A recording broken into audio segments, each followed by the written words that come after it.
ஒருவருக்கு ஒருவர் மன்னியுங்கள். ஒரு முறை ஒரு பெரிய கம்பெனியில் புதிதாக வேலைக்கு சேர்ந்த ஒரு பணியாளர் கம்பெனியின் பணம் திருடி பிடிபட்டார். அவரை அந்த கம்பெனியின் மேனேஜரிடம் ஒப்படைத்தார்கள்.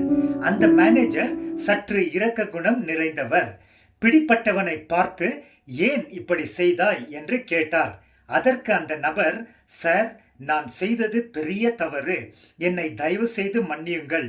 என்னை வேலையிலிருந்து நீக்காதிருங்கள் என்று கண்ணீருடன் வேண்டிக் கொண்டான். மேனேஜர் மனமிறங்கி, சரி, உன்னை மன்னிக்கின்றேன், வேலையிலிருந்தும் எடுத்து விடுவதில்லை என்று சொன்னார்.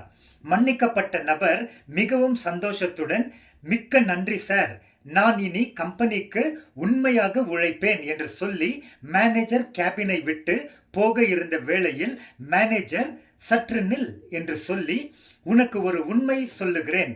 நீ இந்த கம்பெனியில் மன்னிக்கப்பட்ட இரண்டாவது நபர். முதலாவதாக மன்னிக்கப்பட்டவன் யார் என்று உனக்கு சொல்லட்டுமா என்று கேட்டார். சொல்லுங்கள் சார் என்று மன்னிக்கப்பட்டவன் பதில் அளித்தான்.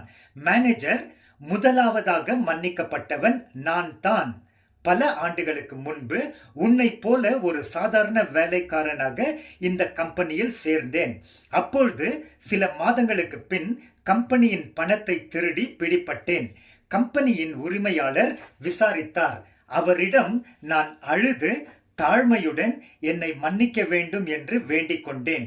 அவர் என்னை மன்னித்தார். வேலை நீக்கம் செய்யவில்லை. பிறகு நான் உண்மையாக உழைக்க ஆரம்பித்தேன். உரிமையாளர் கொஞ்சம் கொஞ்சமாய் வேலையில் என்னை உயர்த்தினார். 2 ஆண்டுகளுக்கு முன் என்னை மேனேஜராக உயர்த்தினார் என்று சொன்னார்.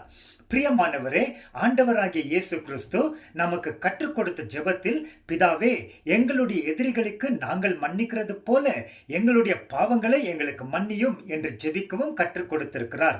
மத்தேயு 6:12. மேலும் 14-15 வசனங்களில் இயேசு, மனிதர்களுடைய குற்றங்களை நீங்கள் அவர்களுக்கு மன்னித்தால் உங்களுடைய பரமபிதா உங்களுக்கும் மன்னிப்பார் என்று சொல்லியிருக்கிறார்.